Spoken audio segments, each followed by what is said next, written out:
বাংলাদেশ এখন বদলে যাওয়ার পথে, বললেন উপদেষ্টা শারমিন।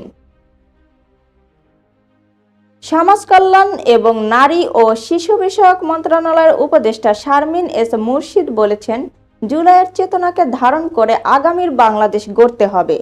সমাজ কল্যাণ মন্ত্রণালয়ের জনকল্যাণমূলক সেবা তৃণমূল পর্যায়ের অবহেলিত ও পশ্চাৎপদ জনগোষ্ঠীর দরজায় পৌঁছে দিতে হবে, তাহলেই মন্ত্রণালয়ের সুনাম ছড়িয়ে পড়বে।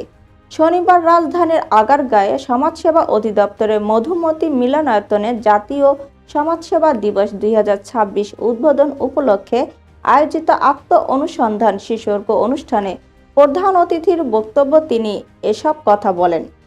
উপদেষ্টা শারমিন এস মুর্শিদ বলেন, সুশাসনই আমাদের লক্ষ্য।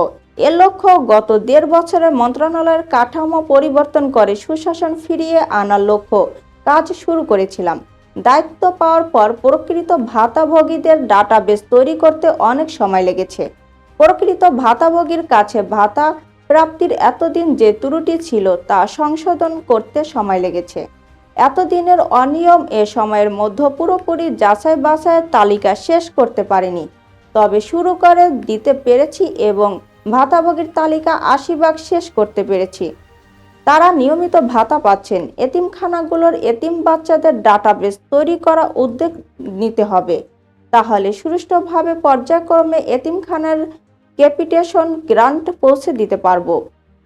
তিনি আরও বলেন, হিজড়া জনগোষ্ঠীর উন্নয়নে অনুদানের ব্যবস্থা করা হয়েছে এবং যৌনকর্মীদের বাচ্চাদের লেখাপড়ার জন্য বিশেষ অনুদানের ব্যবস্থা নেওয়া হয়েছে। দর্শক, এই ছিল এখনকার মতো সংবাদ। পরবর্তী সংবাদ দেখার আমন্ত্রণ জানিয়ে এখানেই শেষ করছি। আল্লাহ হাফেজ।